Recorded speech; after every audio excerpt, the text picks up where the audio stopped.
An American in Paris. L'Américain en Paris. You had style, right? It did. I'm not sure if I liked the style. I took the musical as nobody's story per se, but they're showing Paris at that time, just right after the war. So like people still have scars from the war. They still haven't figured out what they're gonna do with their lives. Like now that the war is not there anymore. The first time I saw it, I was still trying to figure out what the play was about, like how to look at it. And now that I knew what to expect, I could like take a look at the whole a bit more clearly. So I enjoyed it much more this time. Yeah, because I didn't know what to expect, and then the first half an hour was like, okay, so he's the main character. He's the main character. Okay, so there's no main character, but there is Jerry and Liz. They are kind of the protagonists, but at the same time, I wish they weren't, in a way. I feel that the characters were not deeply developed, but they were shown, like we kind of understand each character.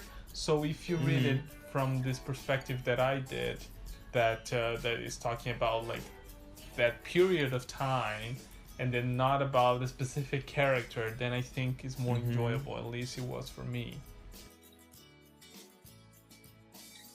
There are the traditional Gershwin numbers in which they're singing, and then there are the ballet numbers. So I think where they're dancing to Gershwin is a style, is a jazz style, and when they're dancing ballet is ballet. The first time I saw it, I was a bit bothered by the songs with lyrics, let's put it that way, because they really felt like they didn't have to be there. Oh, definitely. It really felt It really felt like let's stop and then have fun. Of course, there was things happening through dance, like their connection and their sexual electricity that was being shown through dance, but even the songs that they were not like developing a lot or like showing a lot of new things and changing the narrative, the direction of the play, I really liked when they started, because the plot was not what I enjoyed the most about the play. It was actually more about how beautiful it was, how gigantic it was. I didn't feel that. Like for me, both times, like the jazz numbers were like, what are you doing there? Like you're not telling the story. The lyrics are okay, and like I liked it this time around more. Like, what about the hits? Like I've Got Rhythm, for instance. Like the song is so good, it's so catchy. That one is really good, and it's nice because it's in the beginning. So like you get there and you already get one of the big numbers. So that's cool, but I don't know, especially when he has the dream sequence. This one, when he has when he's like fantasizing about he's at the bar, future. Like he's not a good. He's not a good performer, but in his mind he's doing. I was so bored with that number. Really? Oh my god, that was so amazing. It was like, okay, that's like the second half of the second act. There won't be like a lot of much more being presented for the first time. Then there's like a whole stage that could have been it was really big. It was amazing. Really big. Like if you want to adapt this show for me, remove the jazz numbers and then take the ballet numbers and just make them to tell the story more. Because when it starts with a beautiful ballet number. I don't know anything about ballet, but in the beginning it was really beautiful. It was showing Paris, it was showing like couples walking and people reuniting and people meeting and like all through ballet, and it was so cute. And then I thought, okay, they're gonna tell the story that way, like they're gonna tell the story through music, through dance, and that's something new. And I was kind really of like West Side Story. Exactly. And then which is ballet, And then there's not a lot of ballet numbers. There's a number when they meet by the river, and then it was nice, but I couldn't get much story from that, much like clear story from that. Of course, it's still beautiful, like they're dancing. But that thing that I saw in the beginning, I didn't see in the other numbers. And then like in the end, the long ballet sequence that people complain is too long. I didn't feel it was too long. For me, it was okay. And I thought it looked really nice. but I wanted it to tell more stories than it did. And it got a bit confusing. Like, of course, maybe if you're used to ballet, it makes more sense. Like, you're more used to the style, and you know that it's not that clear. But in that number, like, she was, I could get that she was performing on stage to the audience, but at the same time, in her mind, she was performing with the man that she loved, in a different costume, and then that's how she felt so inspired. But it went on for quite a long time. It didn't feel long, but I just wanted it to give me more. Like, yeah, but what I liked about that long sequence in the second act is that it actually shows how Paris was dealing with this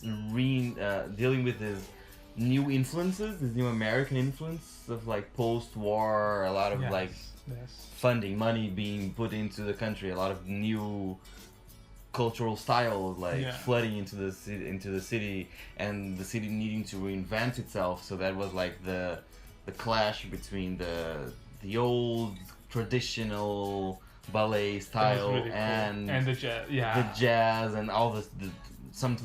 All of a sudden, the stage would become like with primary colors and like very Picasso-ish Cubist style. We call it Cubist, right? You can call it Cubist, which was also their dilemmas in a way, I think. Which was also, if you think about what the characters were thinking and like what they were struggling with like between honoring their family and their promises, or following their heart, something more like going according to the rules and following what they're destined for, or they're expected to do. What they're expecting to do, if you want to go with the analogy, more improvising more, and like you like mean jazz. Either going with the traditional or improvising. Yeah. Either ballet, rigorous training for 10 hours, or the excitement and thrill of jazz. Yes.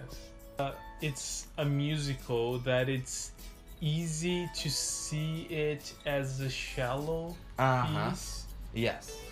But then it grows on you. That's what I feel. Yes. That, like, I think it's really artistic. I think it's telling a lot of things. I don't think it's amazing. But it's not a very funny musical, actually. I did not like the sets. What about you? I was enjoying it. I was liking the projections and how they were in the beginning, because they were like being used and like mishmash and like being used in very different ways. But that got really repetitive, and it felt very cold and it made it even more distant. Why are you projecting? Like the first time that it comes, like a white piece descends, and then the projection is very synchronized to it. So that's really nice, they're projecting something, and that's something really. You for a second you think that something is on the piece. Yeah. You forget it's a projection for only 1 second, because then you remember, and then you're like, okay, this is well done, but it's still a projection for a set. You should not use a projection for a set. Yeah. The boats. I think that was. Remember the boats? Like they were in the lake, and then there's exactly, the boats were nice because they were real. Yes. They were not a projection. Yes. We were lucky enough to see. We were lucky enough to see Leanne Cope in the role of Liz. She's from the original cast on Broadway. She was nominated for a Tony. Did you like Leanne? Yes, I love her. She has like a couple of lines in the first act, and then maybe one song. But it's okay because she's showing herself through dance. Yes. She doesn't have to speak. Of course. She looks nice. It's okay. It's fine for her to be objectified and nothing more. She's fantastic. She's fantastic. She's so really accurate, so precise, so smooth. Her dancing is effortless. It really looks effortless, and I'm pretty sure it's not. It's ballet. She's on her, like, top of the tip of her feet. I don't know how you Tip call of the that. toes, Yeah, the tip of her toes all the time. Oh my gosh. And that and Just it's so so beautiful. pretty. It's like she's floating. It's like she's Yeah. flying. Like it's Yeah. it's amazing. Yes, and the dress as well, floating around. It really feels unique when you look at it, and then you think about it that she does that every day. And that's, Yes, yeah. yes, and that's the like- point where it's when they sing it's wonderful. You're like, okay, Yeah. you can You see people falling in love with her. She is really Yeah. attractive. To realize and- that that's her job. She wakes up, she goes to the theater, and she looks like a goddess, like a fairy, like she shows that amazing body doing those crazy beautiful things every day. Every day. She's great, and then I think she has a great voice. We didn't Yes, get to not much. She barely sings. to see much of it. Yeah. But she sings so well. She acts so well. Like she makes me like a character that I'm not sure I would have liked if she were another actress. Yes. Because she's not a strong woman. You know, I was less affected by the sexism of it the second time around. Mm-hmm. Because the first time around it really looked like very obvious that it was all very sexist. Mm-hmm. And then now the second time for me was much easier to find excuses or explanations for it. Mm-hmm. The first scene I still can't. Like he follows her to her workplace and she says, no, go away. And then he continues like dancing, being Annoying. funny. Yeah, but like it shows the way the play is showing is that like this is fun and it's nice and we want to see that. But like it's and his Putting her job at risk. risk. And his reasoning is that she's gonna leave the job anyway, so it's fine. But he never asked her, so like. And it's not sure that she got the other job. So yeah. So I excuse his sexism for his dumbness. Mm-hmm. Like he's very dumb, but of course he can only be dumb because he's a white male and that he's very privileged. And Yeah. like it's okay to be dumb. You're not expected to be amazing. So like for her it's Yeah. not like that. Like she has to prove herself. She has to behave at her job. She has to dance perfectly so she can get a job dancing. And that he doesn't know what that's like. Mm-hmm. So and she's saying no, like, and then like she was supposed to shout with him to make him go away. Like if she doesn't want him there, like what can she do? She's completely hopeless. Like there's nothing she can do. She has to shout to call security. Yeah. She just guess wanted him to leave. Yeah. And could have commented on that. Could have showed how he is flawed and how he is dumb and made fun of that, and that would have made it feel very less outdated. And Bliss is the petite French girl. She doesn't say much. She just shows, right? She's there to be looked at. And then the men, like, they really get their wishes explored and, like, they're trying to get what they want. But then you see the character of Milo Davenport, the strong, rich American woman. So she has power. Mm-hmm. And not only that, not only she's controlling, like, people have to give her what they want. Like, because she Well, has contacts and influences Yeah. in the art world in Paris. Yes. she also has this fling with Jerry, and then it's slightly abusive, right? Because she's Yeah. making him be what she wants. True. So like, oh, I don't know, dress better than that. Come with me to this event, and he feels abused And Because in he the end, needs her to be successful and a successful artist in Paris, right? You know, like if Milo is a man, like you could make her a man. And then he gets to Paris with a lot of money and he has power and he has an abusive relationship with another person. Like that is very sexist. But then if you make it a woman, it's easier to watch because we've seen that done by men a lot. Mm-hmm. So when you see by woman, you can actually take away this gender thing and just analyze the act for what it is. Mm-hmm. Mm-hmm. Right. Mm-hmm. So that's what I mean, that sometimes I look at plays like, okay, you're just showing like men being abusive and women, you know, not getting what they want. But then some pieces of art, they go one step further. And then, like, that's how I like to see sometimes, that it's like, okay, let's pretend sexism doesn't exist. You know, so if we can take, so in that world, it would be fair for Milo to be a woman or a man. It's not her gender that will determine what she can or can't do, right?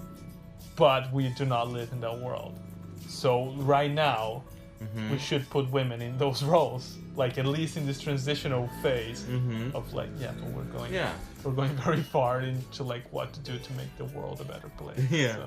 So, when it came out, when the show came out in London, it was a parade of 5 stars all around. Everybody loved it. I'm pretty sure it's not a 5 stars for me. Yeah. No. 5 stars, no. So I will give it 3 stars. I think it's very much, there are some scenes that I was really bothered with, some things that I really didn't like.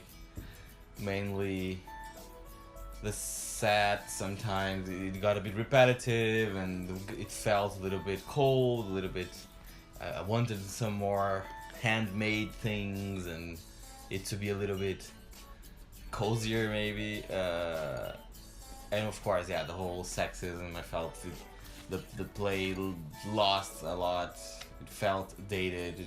At the same time, other parts were really, really compelling. The hits, they have 3 or 4 songs that are really gorgeous. The sound felt really involving and really full. And yeah, the dance, definitely, the visual aspect of it was very, very beautiful. For me, it's also 3 stars, but for slightly different reasons. This time I wasn't that much bothered by the sexism. I think they could have done much more, but it was like, fine, okay, like we know most shows don't help with sexism that much. Sure. I was not a fan of the Gershwin numbers. I really liked the intention for most things. I liked the idea of using ballet and telling a story through ballet. So I really liked many things, but it wasn't an awesome show in any way. So for me, it's 3 stars. Yeah, sure enough. Those were our thoughts for An American in Paris in the Armenian Theater. If you still want to see it, you have to go there very quickly before it ends, because it's ending in the beginning of January. Yeah. If it stayed here, would you go see it again? No, I don't think so, no. Fair enough. Yeah, I'll watch a Tchaikovsky ballet or something like that instead. Wow.